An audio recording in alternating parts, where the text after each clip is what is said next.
Welcome back दोस्तों। आज मैं आपके सामने रिसेंटली तमिल लैंग्वेज में रिलीज हुई एक क्राइम थ्रिलर मूवी को लेकर आया हूँ, जिसका नाम है कड़ैसी तोट्टा लास्ट बुलेट। तो अब चलिए फटाफट से वीडियो को स्टार्ट कर लेते हैं। उससे पहले लुटा दो प्यार, फॉलो ऑन इंस्टाग्राम। कहानी की शुरुआत में ही आधी रात के समय एमएलए का एक बंदा एमएलए को फोन करके कहने लगता है कि सर आपके घर पर आईटी की राइड होने वाली है। यह सुनने के बाद वो एमएलए फटाफट से अपनी नींद से जागकर अपने घर के सारे पैसों को इकट्ठा करके अपने आदमियों को बुलाकर इसके एक रिसोर्ट में छुपाने के लिए कहता है। उसी तरह से वो एमएलए के आदमी सारे पैसे, जेवर, प्रॉपर्टी के पेपर्स उस रिसोर्ट पर जाकर कहीं पर छुपा देते हैं। एमएलए का एक चहेता बंदा मैनेजर से कहने लगता है कि इस रिसोर्ट में काफी सारा पैसा हमने छुपा के रखा है। मामला शांत होने के बाद हम दोबारा आएंगे और रिसोर्ट में जो कुछ भी चलता है हमें इन्फॉर्म करते रहना।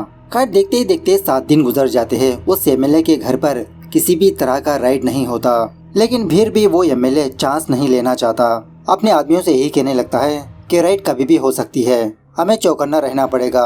उसी रात उस रिसोर्ट का मैनेजर उस एमएलए को फोन करके कहने लगता है कि सर यहाँ पर काफी सारे टूरिस्ट आ रहे हैं, मैंने काफी सारे लोगों को वापस भेज दिया। एमएलए कहने लगता है ठीक है, तुम कस्टमर्स को रूम दे दो और उसी तरह रिसोर्ट पर नजर भी रखना, वहाँ पर जो कुछ भी चलता है मुझे इन्फॉर्म करते रहना। तो ये मैनेजर उसी तरह से रूम्स देना स्टार्ट करता है। दूसरे सीन में रक्षण और उसकी बीवी श्रुति इस रिसोर्ट पर आते हैं। एक्चुअली इन दोनों की नई शादी हुई होती है, हनीमून मनाने के लिए यहाँ पर आते हैं। रात होने के बाद इन दोनों के बीच कांडवान होने के बाद वो रक्षण थोड़ा बहुत अपने रूम से बाहर आता है, बस ऐसे ही सिगरेट वगैरह पीने के लिए। तभी रक्षण को उसी झाड़ियों के अंदर से कुछ आवाजें सुनाई देने पर ये थोड़ा आगे जाता है तो शॉकिंगली कोई अनजान बंदा एक लड़की को अपनी गन से मार देता है। ये देखकर वो रक्षण डर के मारे फटाफट से अपने रूम में वापस चला आता है। सुबह होने के बाद उसी रिसोर्ट में काम करने वाला एक बंदा जब साफ सफाई कर रहा होता है, उस लड़की की डेड बॉडी को देखकर पुलिस वालों को इन्फॉर्म कर देता है। बाद में रिसोर्ट का मैनेजर भी उस एमएलए को फोन करके यही बात सुनाने लगता है कि सर हमारे रिसोर्ट के आसपास एक लड़की की हत्या हो गई। एमएलए कहने लगता है तुम फिक्र मत करो, डरो मत, मैं एक पुलिस ऑफिसर से बात कर लूंगा और तुम घबरा कर उन पुलिस वालों से कुछ भी मत बताना, बस तुम चुपचाप रहो। दूसरे सीन में ज्योतिका नाम के एक पुलिस ऑफिसर को दिखाया जाता है। फिलहाल ये ज्योतिका 2 लड़कों को गिरफ्तार कर चुकी होती है गांजा के केस में। वो 2 लड़के ज्योतिका से बहुत रिक्वेस्ट करने लगते हैं कि मैडम हमें छोड़ दो, दोबारा हम ये गलती नहीं करेंगे। एक्चुअली ये दोनों एक्स्ट्रा पैसों के लिए एक काम कर रहे थे, तो ज्योतिका इन दोनों की बात को समझकर, इनकी प्रॉब्लम को समझकर इन दोनों के ऊपर केस फाइल दर्ज नहीं करती, इन दोनों को छोड़ देती है। उसी वक्त वो एमएलए ज्योतिका को फोन करके अपने रिसोर्ट के हादसे के बारे में बताने लगता है। ज्योतिका अपनी टीम को लेकर फटाफट से उस रिसोर्ट पर जाकर इस केस को टेकअप करने लगती है। ज्योतिका अपने टीम मेंबर से कहने लगती है कि पहले इस लड़की के बारे में पता करो कि इसका नाम क्या है, कहाँ से आई है। इसी दरमियान में एमएलए का एक बंदा ज्योतिका के पास आकर कहने लगता है कि मैडम साहब ने तो आपको फोन करके बताया होगा, आपके इन्वेस्टिगेशन में इस रिसोर्ट का नाम नहीं आना चाहिए। ज्योतिका भी कहने लगती है हाँ मुझे पता है, मैंने तुम्हारे साहब से ऑलरेडी बात कर लिया, तुम जाओ। बाद में ज्योतिका अपनी टीम मेंबर से कहने लगती है कि इस रिसोर्ट में जितने भी लोग रहते हैं उन सारे लोगों के फोन जब्त कर लो और किसी को भी बाहर मत जाने देना। कॉन्स्टेबल्स उसी तरह से हर एक रूम पर जाकर उनके फोन जब्त करने लगते हैं। पहले रूम में एक वाइफ एंड हस्बैंड और उनका बेटा होता है। दूसरे रूम में एक बिजनेसमैन अक्षय नाम का एक बंदा होता है। तीसरे रूम में मदन नाम का एक बंदा अपनी जीएफ संजना के साथ होता है। एक्चुअली इन दोनों का अफेयर चलते रहता है, थोड़ा कुचमुची करने के लिए यहाँ पर आए होते हैं। दूसरे रूम में 4 यूट्यूबर्स रुके होते हैं, 2 लड़के 2 लड़कियाँ। एक्चुअली ये चारों प्रैंक वीडियोस बनाते रहते हैं। एक नए लोकेशन में शूट करने के लिए ये चारों यहाँ पर आए होते हैं। एक और रूम में रक्षण और श्रुति रुके होते हैं। इस तरह से सारे लोगों के फोन जब्त कर लेते हैं। अब रक्षण कल रात का इंसिडेंट अपनी आंखों से देखकर ये बहुत घबराया सा होता है। श्रुति पूछने लगती है अरे बेबी इतना टेंस में क्यों लग रहे हो। रक्षण अभी तक श्रुति को सच नहीं बताया होता, अभी भी नहीं बताता। इसी बातों के दरमियान में एक एक्स मिलिट्री ऑफिसर शिवरामन इनके रूम के पास आता है। कल रात जिस लड़की की हत्या हुई उसी हादसे के बारे में शिवरामन श्रुति से बात करने लगता है। तभी रक्षण इस शिवरामन को देखकर शॉक में रह जाता है, क्योंकि कल रात रक्षण ने इसी शिवरामन को देखा था उस लड़की को मारते हुए। इसकी लकड़ी में एक हिडन गन होती है, उसी गन से उस लड़की को मार दिया।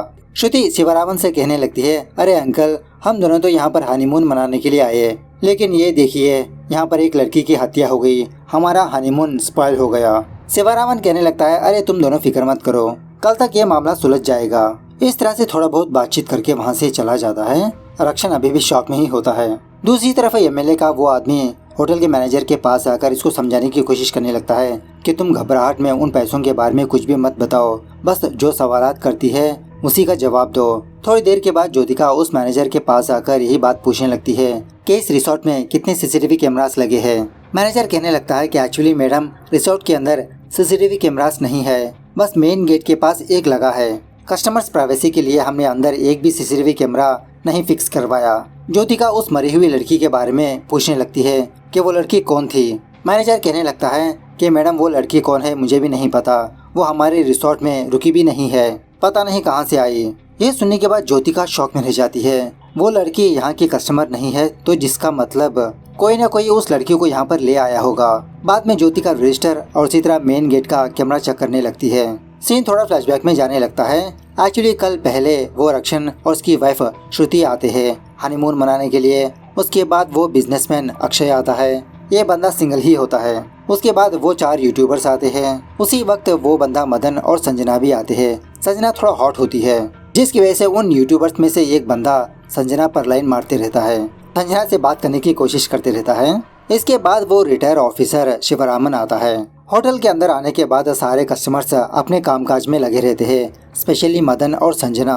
शायद मदन बहुत दिनों का भूखा होता है बेचारा। जब अपना काम स्टार्ट करने ही वाला होता है, उसी वक्त वो 4 यूट्यूबर्स मदन के रूम पर आकर बर्थडे पर इनवाइट करने लगते हैं। मतलब जो लड़का संजना पर लाइन मारता है ना, आज उसका बर्थडे है, तो छोटे से सेलिब्रेशन रखा होता है, उसी पर इनवाइट करने लगते हैं। मदन कहने लगता है ठीक है हम दोनों आ जाएंगे। बाद में ये चारों शिवरामन के पास भी जाकर इनवाइट करने लगते हैं। शिवरामन कहने लगता है अरे नहीं यार, मैं पार्टी पर नहीं आ सकता, मैं दवाई खाकर सो जाता हूँ, आप बच्चे लोग जाकर एंजॉय करिए। सो थोड़ी देर के बाद रिसोर्ट के कुछ कस्टमर से जमा होने के बाद छोटी सी बर्थडे पार्टी चलने लगती है। रिसोर्ट का मैनेजर यहाँ पर जो कुछ भी चल रहा होता है वो सारी इन्फॉर्मेशन एमएलए को सुनाते रहता है। मतलब रिसोर्ट पर कौन आया कौन गया सब कुछ। सो इस पार्टी के बाद उस लड़की की हत्या हो गई। रक्षण ने शिवरामन को देखा था उस लड़की को मारते हुए। प्रेजेंट डे पर ज्योतिका सारे लोगों को इकट्ठा करके कहने लगती है कि मुझे पूरा शक है उस लड़की की हत्या तुम लोगों में से ही किसी ने किया, सच सच बता दो।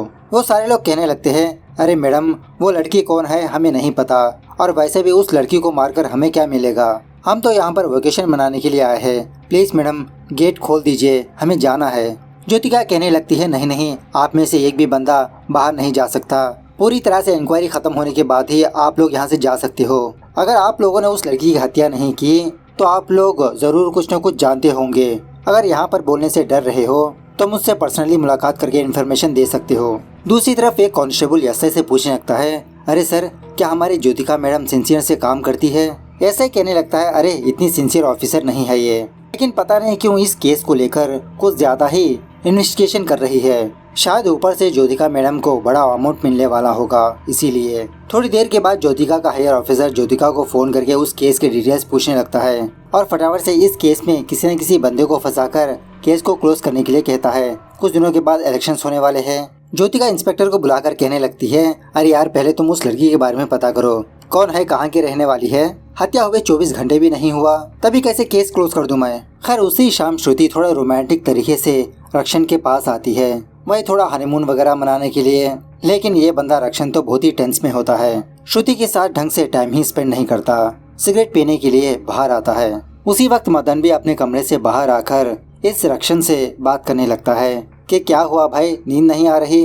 रक्षण इस मदन को कल रात का इंसिडेंट बताने लगता है कि कल रात मैं ऐसे ही सिगरेट पीने के लिए बाहर आया तो मैंने उस लड़की की हत्या को अपनी आंखों से देखा। उस लड़की को मारने वाला और कोई नहीं, वो बूढ़ा बंदा है ना, रिटायर आर्मी ऑफिसर शिवरामन, वही है। यह सुनने के बाद मदन इसकी बातों पर हंसने लगता है। अरे यार, क्या तुम सिर्फ सिगरेट पीते हो या तो फिर गांजा भी? वो बूढ़ा बंदा ढंग से चल नहीं पाता, लकड़ी की मदद से चलता है, ऐसे में उस लड़की की हत्या कैसे कर सकता है? ऐसी बातें तुम पुलिस वालों को मत बताओ। खैर सुबह होने के बाद वो ज्योतिका उन सारे लोगों को पर्सनली बुलाकर पूछताछ करने लगती है।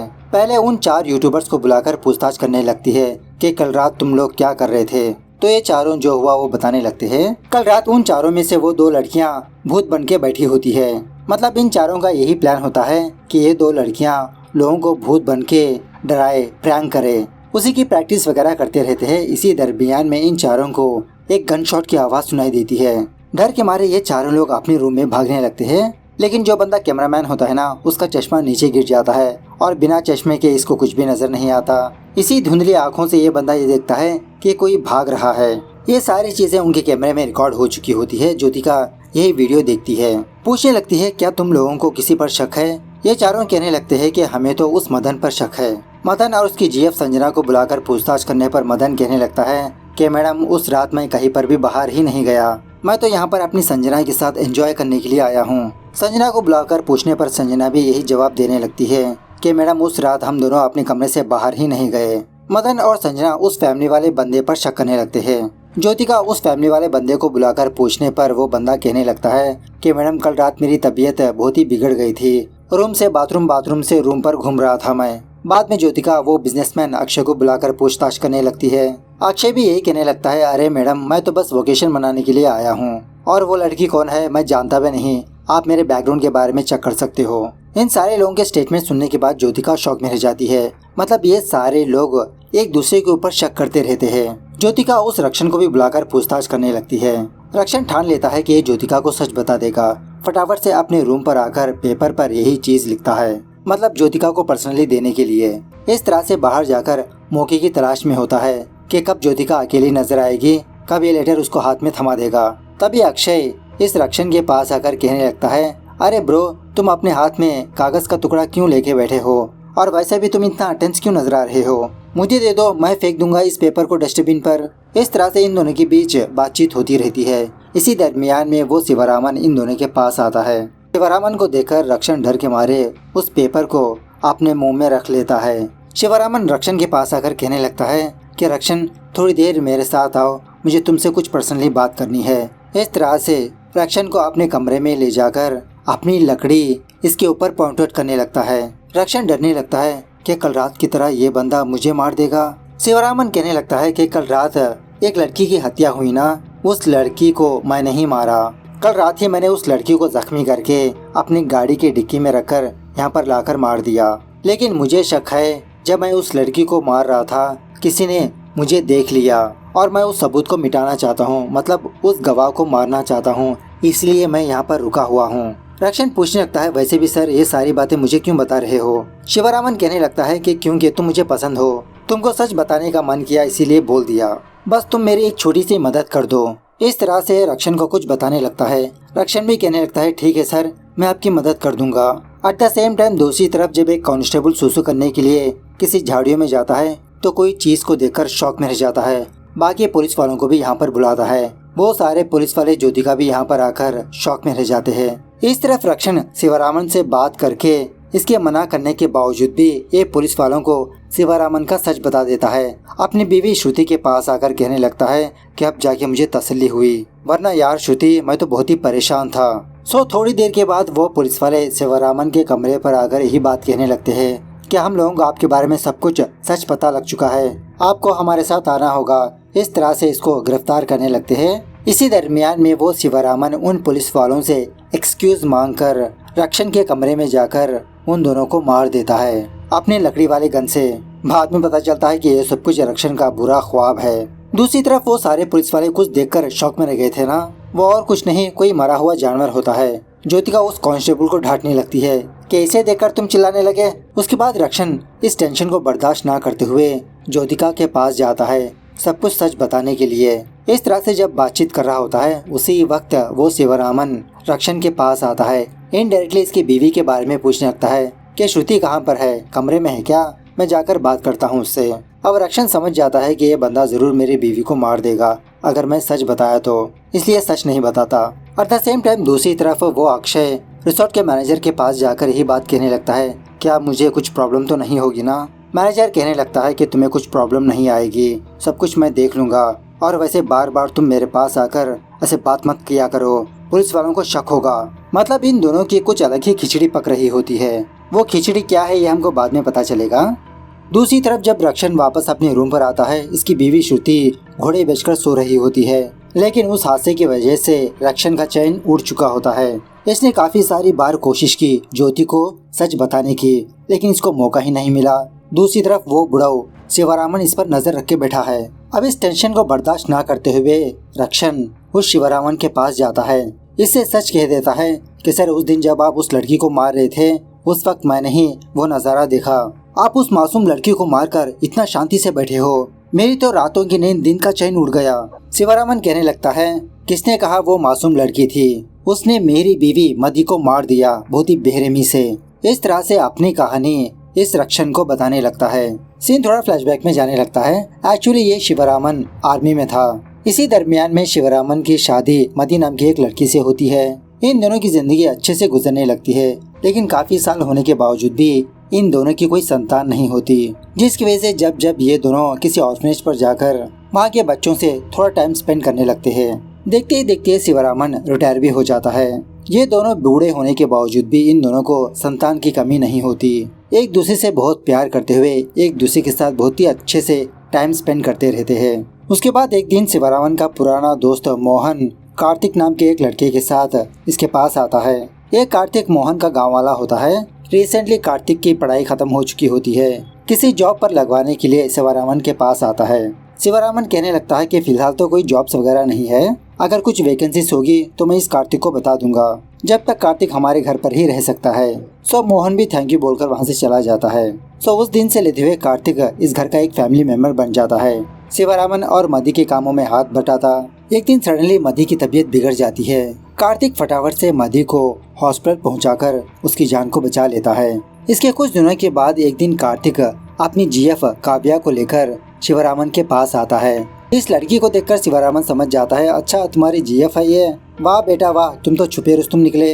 काव्या शिवरामन से कहने लगती है कि अंकल जब कार्तिक की जॉब लग जाएगी तो मैं कार्तिक की बात अपने घर में बता दूंगी और इसमें आपको ही हमारी मदद करना होगा। शिवरामन भी कहने लगता है, ठीक है बेटा, ये तो मेरे बेटे जैसा है, तुम्हारे घर में मैं बात कर लूंगा। उसके बाद कार्तिक काव्या को लेकर मदी के पास जाता है। काव्या मदी का भी आशीर्वाद लेने लगती है। मदी भी इस काव्या को देखकर बहुत खुश होने लगती है। खैर ये सब कुछ होने के बाद काव्या कार्तिक के पास आकर कहने लगती है, अरे वाह कार्तिक, ये घर मुझे बहुत ही पसंद आया, इतना बड़ा घर, और इसी तरह माजी ने अपने अलमारी के काफी सारे गहने दिखाए। चलो कार्तिक, उन जेवरात में से कुछ जेवर हम चुरा लेंगे। यह सुनने के बाद कार्तिक शॉक में रह जाता है। अरे काव्या, ये तुम क्या बात कर रही हो? अरे ये लोग मेरे माँ बाप जैसे है। काव्या कहने लगती है, देखो कार्तिक, मैं तुम्हारे साथ जिंदगी बसर करना चाहती हूँ। तुम जॉब हासिल करोगे, उसके बाद पैसे जमा करने के लिए काफी सारा टाइम लगेगा, तो हम दोनों थोड़ा बहुत शॉर्टकट अपना लेते हैं ना, तभी तो हम सेटल हो पाएंगे। और वैसे भी ये दोनों बूढ़े हो चुके हैं, इतने सारे पैसों का ये दोनों क्या करेंगे? संतान वगैरह तो है नहीं, थोड़े पैसे चुराकर सेटल होकर एंजॉय करते हैं हम। कार्तिक भी काव्या की बातों में आ जाता है। हाँ काव्या, तुमने सही कहा, हम दोनों को तो सेटल होने में सालों लग जाएंगे। खैर उसी दिन शिवरामन कुछ काम से दूसरे शहर पर जाने लगता है। मदी को भी ये बात बताने लगता है कि मैं रात होने तक वापस घर आ जाऊंगा, तुम अपना ख्याल रखो। सो रात होने के बाद मदी शिवरामन को फोन करके ही बात पूछने लगती है कि आप घर कब आओगे। शिवरामन कहने लगता है, अरे मदी, यहाँ पर अभी मीटिंग खत्म नहीं हुई, मैं सुबह तक आ जाऊंगा, कुछ जरूरत हो तो कार्तिक है ना। उसके बाद मदी सोने के बाद कार्तिक और काव्या एक अलमारी से काफी सारे गहने चुराने लगते हैं। इसी दरमियान में कुछ चीजें नीचे गिरती है। वो आवाज सुनकर मदी उस अलमारी के पास आने लगती है, तो उसी वक्त कार्तिक और काव्या मदी को देखकर शॉक में रह जाते हैं। इनके हाथों में कुछ गहने होते हैं। मदी को देखकर कार्तिक मदी से बहुत माफी मांगने लगता है कि माँ जी मुझे माफ कर दो, मैं लालच में आकर ये गलती करने लगा, प्लीज माँ जी मुझे माफ कर दो, ये बात सर को मत बताना। उसी वक्त ये बंदी काव्या कोई चीज लेकर मदी के सर पे वार करके बेहोश कर देती है। कार्तिक इसको डांटने लगता है, अरे यार ये तुमने क्या कर दिया, मैं माँ जी को समझा रहा था ना, बात सेटल हो जाती थी। काव्या कहने लगती है कि अगर ये बुढ़िया तुम्हारे सर को बता देगी तो सर पुलिस वालों को बुलाएंगे, हम दोनों जेल जा सकते थे, मैं तो जेल जाना नहीं चाहती, अच्छा इसी में है कि तुम इस बुढ़िया को मार दो। सो दोबारा काव्या की बात मानकर कार्तिक मदी के गले पर अपना पैर रखकर उसको मार देता है। उसके बाद सुबह सवेरे जब शिवरामन वापस अपने घर पर आता है तो अपने घर के आंगन में मदी की लाश को देखकर शौक में रह जाता है, बहुत फूट फूट के रोने लगता है। इसको समझ में आ जाता है कि ये कांड कार्तिक और काव्या का ही हो सकता है।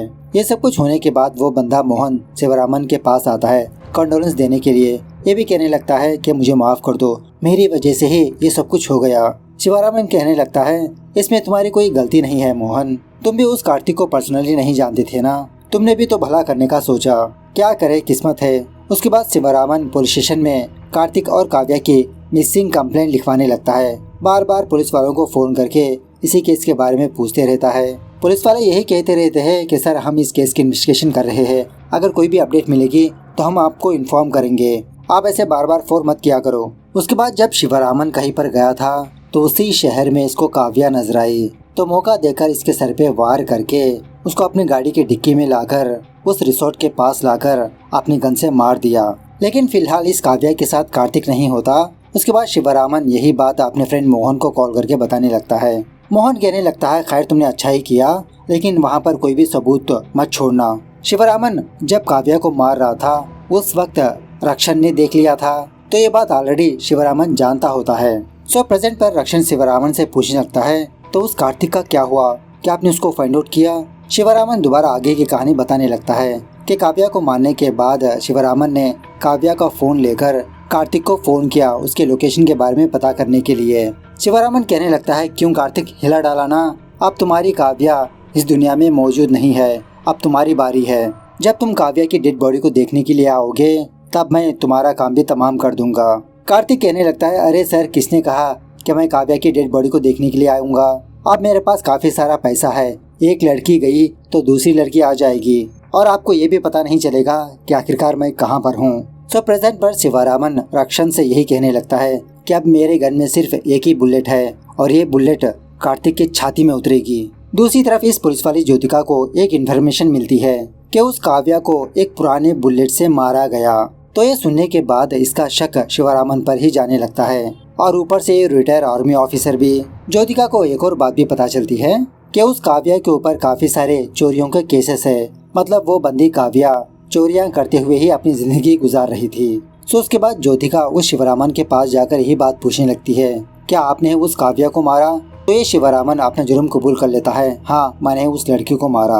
अब कातिल पकड़ा जाने की वजह से बाकी लोग इस रिसोर्ट से जाने लगते हैं। जब वो फैमिली वाला बंदा भी जा रहा होता है तभी उसी वक्त उसका बच्चा बेहोश गिर जाता है। तो ये देखकर वो बंदा मदन इनकी मदद करने के बजाय फटाफट से दोबारा रिसोर्ट के अंदर जाने लगता है। थोड़ी देर के बाद इस रिसोर्ट पर एम्बुलेंस आने के बाद वो फैमिली वाला बंदा अपने बच्चों को लेकर हॉस्पिटल पर जाने लगता है। अब ये केस सॉल्व होने की वजह से वो एमएलए अपने रिसोर्ट पर आता है, अपने आदमियों से कहने लगता है कि मेरे पैसे लाकर गाड़ी में रख दो। रिसोर्ट के अंदर जाते हैं तो उस एमएलए के पैसे कहीं पर भी मौजूद नहीं होते। यही बात उस एमएलए को बताने पर वो एमएलए शॉक में रह जाता है। एक्चुअली एमएलए के आदमी चिमनी में छुपा के रखा था। उसके बाद दूसरे सीन में हम ये देखते हैं कि वो बंदा मदन और संजना कुछ बैग्स लेकर किसी जगह पर आते हैं और शॉकिंगली इसी जगह पर बाकी मेंबर्स भी होते हैं, जैसे वो बिजनेसमैन अक्षय, वो फैमिली वाला बंदा, उसकी बीवी, उसका बच्चा। और थोड़ी देर के बाद इनके पास वो पुलिस वाली ज्योतिका भी आती है। एक्चुअली ये सब कुछ ज्योतिका और उस अक्षय का ही प्लान होता है। इन सारे लोगों ने मिलकर उस एमएलए के पैसों को हड़पने का प्लान बनाया। ज्योतिका और अक्षय ऑलरेडी ये जानते हैं कि उस एमएलए के पास काफी सारे पैसे हैं। अगर एक झूठी खबर फैला दें कि उसके घर पर रेड होने वाली है तो वो अपने पैसे किसी जगह पर छुपा देगा। सो उस एमएलए के आदमियों को फॉलो करने पर वो सारे पैसे उस रिसोर्ट में छुपा के रखा। तो ज्योतिका एक एक बंदे को एक एक रोल देकर वहाँ पर भेज देती है उस रिसोर्ट में स्टे करने के लिए। लेकिन इन लोगों को उन पैसों के बारे में कुछ भी पता नहीं होता कि वो पैसे कहाँ पर है। इसी दरमियान में उस काव्या की हत्या हो गई थी। अब पैसे हाथ से निकल ना जाए, अक्षय उस रिसोर्ट के मैनेजर से यही बात पूछने लगता है कि पैसे कहाँ पर छुपा के रखा, अगर तुम हमें सच बता दोगे तो तुमको भी थोड़ा हिस्सा मिलेगा। इस तरह से लालच देने पर यह बंदा सच बता देता है कि एमएलए ने वो सारे पैसे एक चिमनी में छुपा के रखा।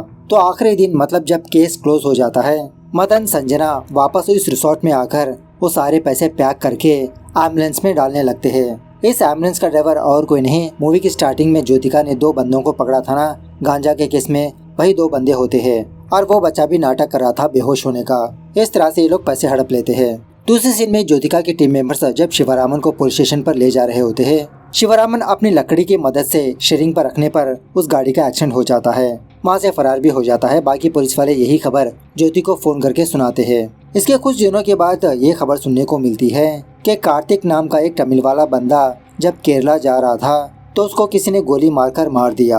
इस तरह से ये मूवी यहाँ पर दी एंड होती है। तो मूवी कैसे लगी कमेंट करके बताना जरूर। मिलते हैं अगले वीडियो में, तब तक take care, bye bye, see you soon.